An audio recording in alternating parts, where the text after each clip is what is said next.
These headlines point us back to what really matters. Ordinary neighbors showing extraordinary care. I'm Johan Heinrichs, and this is Neighbourly Headlines. Real stories of kindness, community, and faith in action across Canada.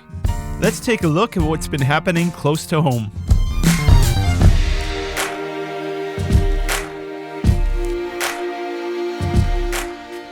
Most days, headlines rush past us full of noise. But tucked inside are some stories that remind us that kindness and faith are at work in ordinary places. Today, we've got seniors building community around food in a small town, British Columbia. Strangers running towards danger in Surrey.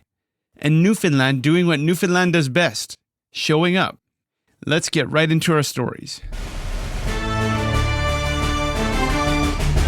In Lumby, BC, nearly 100 seniors packed into the White Valley Community Centre for the town's first Seniors Wellness and Food Fair. There was chair exercises, live music, cooking demos, a cakewalk, and a whole lot of practical support in one place. The event was built from direct feedback from seniors who said they wanted to help around food and more chances to connect.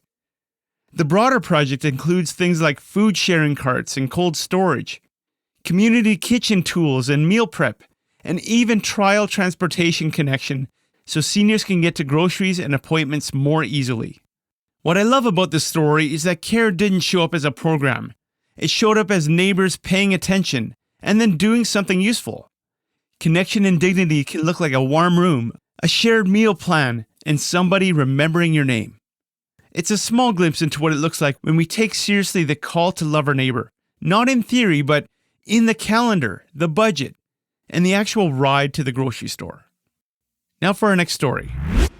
Two neighbors run towards the fire. In Cloverdale, Surrey, a house explosion sent debris and glass across the street, and the home quickly became fully engulfed. Two men, Jared Rempel and Steve Appleyard, weren't firefighters. They didn't even know each other before that day, but when they heard someone screaming inside, they forced their way in, tore the door off its hinges, and pulled the injured occupant out to safety. Paramedics airlifted the victim to the hospital, and a joint investigation is underway into the cause. Now, the fire itself isn't the good news. This is the kind of neighbor story that strips life down to the basics. Someone's in danger and you need help, so you move. It's not polished, it's not safe, it's not glamorous, we don't even know how it turned out. It's just courage and work boots. Neighbors sacrificing for the sanctity of life. Sometimes loving your neighbor is literally choosing presence over self-preservation and trusting that the right thing is still the right thing, even when your heart is pounding. Now it's time for our Neighborhood Watch segment.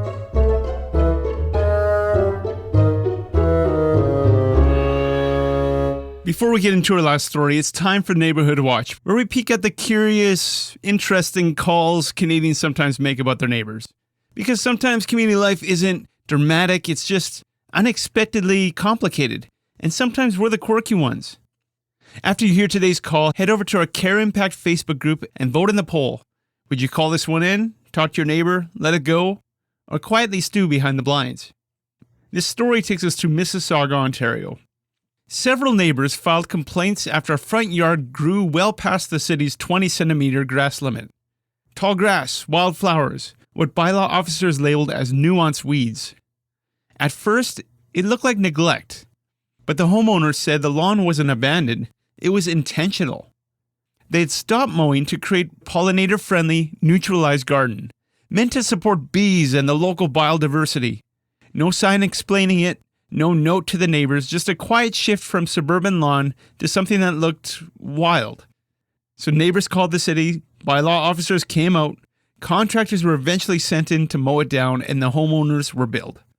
Standard procedure. The twist? The homeowner didn't just complain, they took the city to court.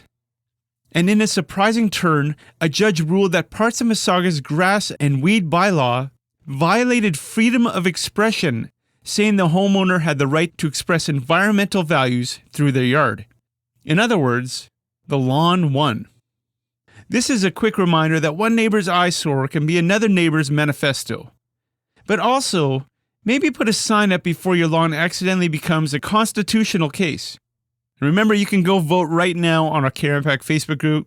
Would you call this one in, talk to your neighbor, let it go, or struggle deeply with the urge to retaliate and maybe cut some grass? It's funny how things can escalate. Grass height, parking, snow shoveling, fence lines. But underneath it, most of us are just trying to feel safe, respected, and at home.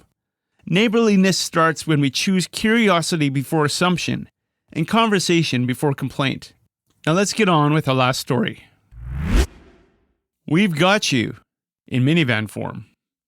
In Gander, Newfoundland and Labrador, about 200 air passengers ended up unexpectedly stranded after their flights from Toronto to Montreal couldn't land in St. John's due to weather. The problem was simple: not enough taxis to get everyone to hotels. One hotel staff member posted in a local Facebook group, and within minutes, volunteers offered rides.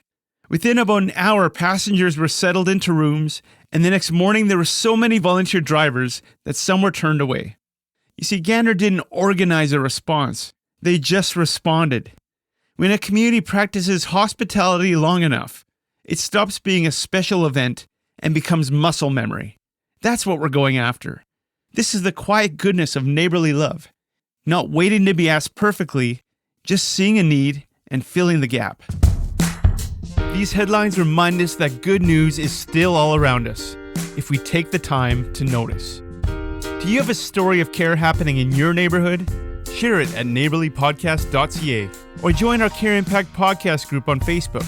Neighbourly is an initiative of Care Impact, a Canadian charity equipping churches, agencies, and communities with tech and training to care better together. Learn more at CareImpact.ca. I'm Johan Heinrichs, and this has been Neighbourly Headlines, because every story of care deserves to be seen and shared. Turning over tables, tearing down walls, building up the bridges between the souls. Love is turning over tables, breaking off chains. When I see